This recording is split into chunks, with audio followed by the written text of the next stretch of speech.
Good afternoon, I am David Everest. Welcome to FST News, bringing you our weekly Eye on the News. First, the headlines.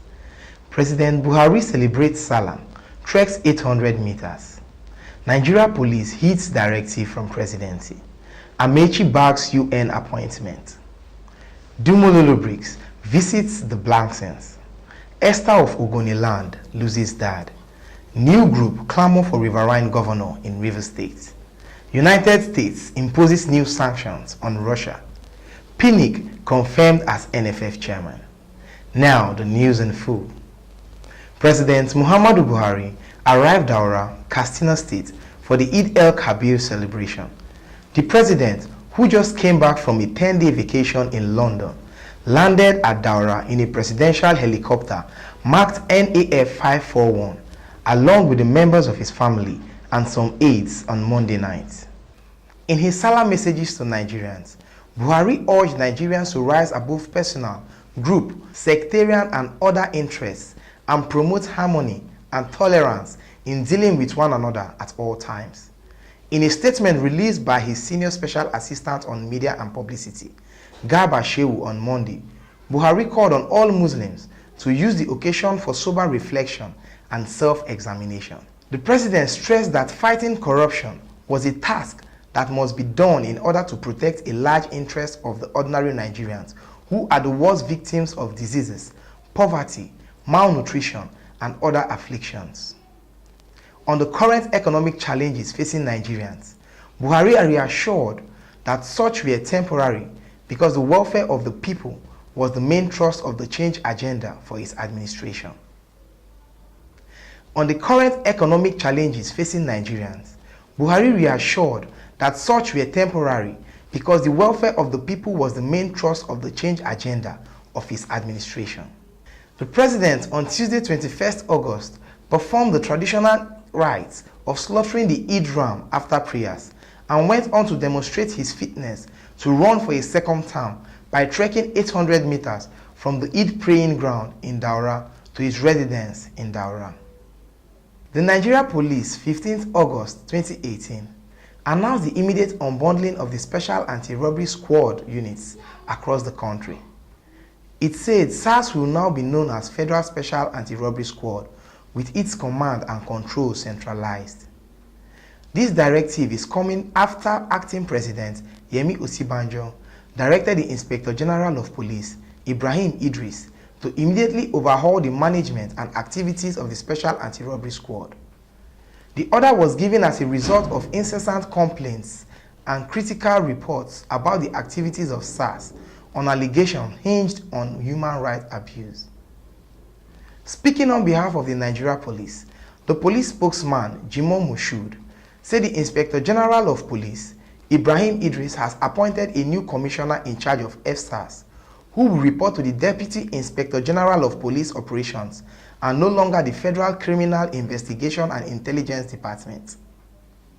He further informed the public that there would be psychological examination of FSARS operatives nationwide, adding that a human rights desk to address human rights violations and misconduct of SARS personnel will be created at each unit that will answer to the FSARS commissioner.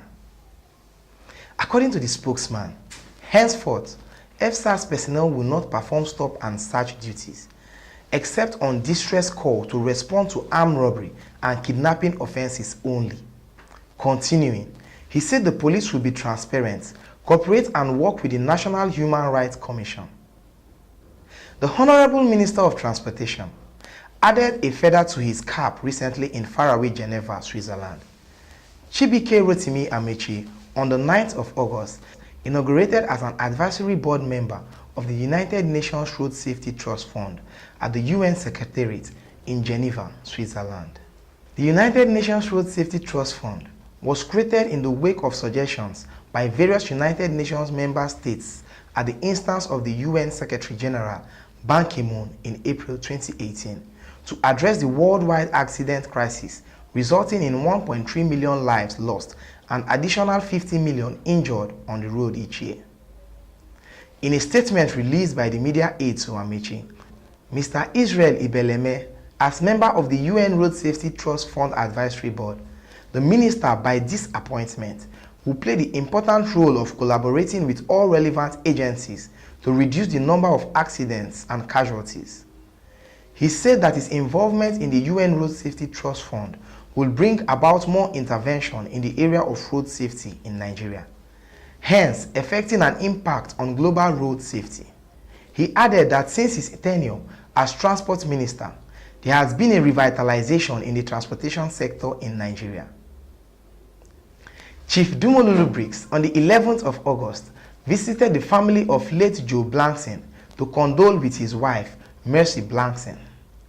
Chief DLB expressed sadness over the death of Joe Blankson and beseeched the family to take solace in the knowledge that the late Blankson paid the supreme sacrifice so that others may live. According to him, the bravery and selflessness of Joe Blankson shall rekindle the river spirit that is the hope of all of us. Chief Lulu-Briggs assured the family of his constant support and responsibility for the education of the son of Blankson henceforth. Speaking on behalf of the family, brother to the deceased, Ikurubo Blankson thanked Chief Lulu-Briggs for the visit and described him as a man whom he has always known to be kind-hearted and loving to all. Joe Blankson lost his life on the 28th of July 2018 after rescuing 13 people when a boat mishap occurred along the Abonima-Bakana waterways. He is survived by his wife and 2 children, a 5-year-old son and a 7-month-old daughter. The board chairman, National Center for Women Development, Yimebe Joy Nunye, the Esther of Ogoni land, on the 14th of August 2018, lost her beloved father, King Cyrus Nunye, the great Bene of Ogoni, to the cold hands of death. Paying a condolence visit to his dear friend, Chief Lulu-Briggs described the death of the great Bene as a shock and great loss not only to the family but the entire Ogoni land. In his condolence message, DLB lauded the deceased as a man of many firsts in achieving great things, describing him as a man who supported him in everything he wanted to do. He prayed that God grants the family the fortitude to bear the irreparable and painful loss, as he further went on to say that the sterling qualities the late king instilled in all will forever remain with them.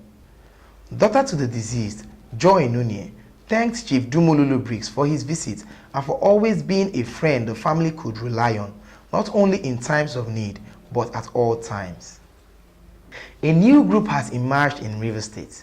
The group, Rivers Women Alliance, has as its group coordinator, Mrs. Ibiba Omotosho, with a central working committee and over 5,000 members spread across all the local government areas in the state. Speaking to our reporter, Mrs. Ibiba said the group is a non-political, non-governmental organization committed to awakening the conscience of every Rivers person. She said the aim and objective of the group is in making sure that equity and justice comes to play in the state. According to her, the mission of RIWA is to consciously seek balance in political governance. She further opined that the riverine people have been sidelined for almost 20 years and that promises of equalized rotation has been broken. She reiterated that the goal of RIWA is to bring this to the notice of the Rivers people by calling for the advocacy for a riverine governor to pilot the affairs of the state come 2019. We've had Upland ruling us in the last 20 years. 20 years. And as I was made to understand in 1999, after Ada George, there was an agreement. The riverine kept that part of agreement. That power should rotate between the upland and the riverine. Our fathers in those days gave a chance to an uplander, His Excellency Dr. Peter Odili. And after his tenure, we had Right Honorable Chibuike Amechi. And then, after Chibuike Amechi, we now have His Excellency Barrister Nyeso Wike. For how long will it continue? How come the riverine will forever remain dormant? We're fighting against that injustice. Our belief, our motto, our aim is equity and justice. And for the first time, women are coming together to speak out.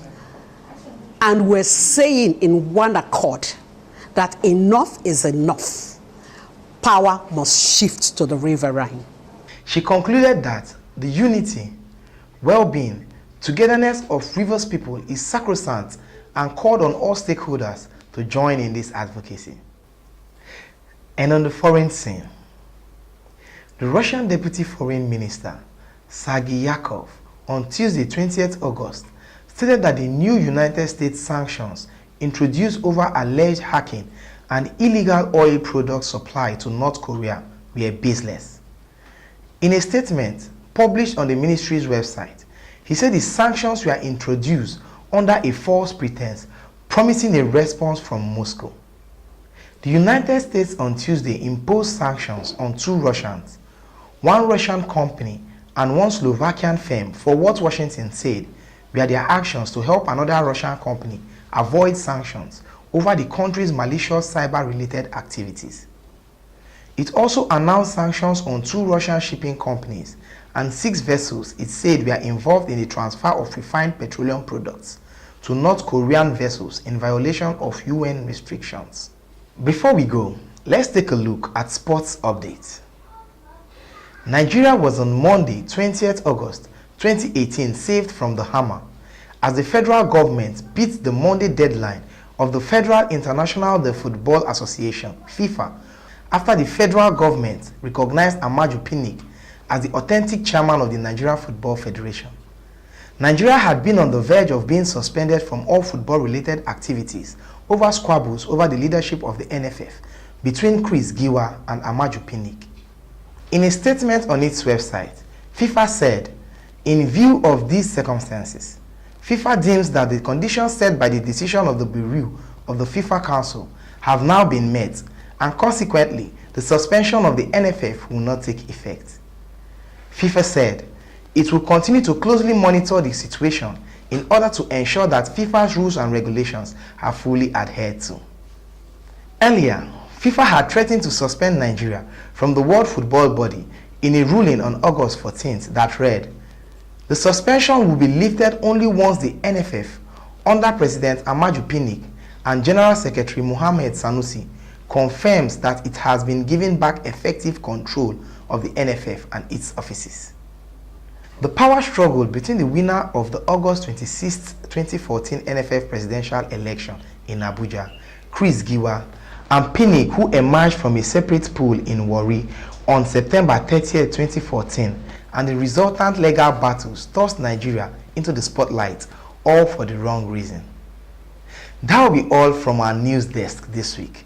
The FST crew wishes you all a pleasant Salah celebration. I am David Everest. Remember to follow our social media handles showing on the screen.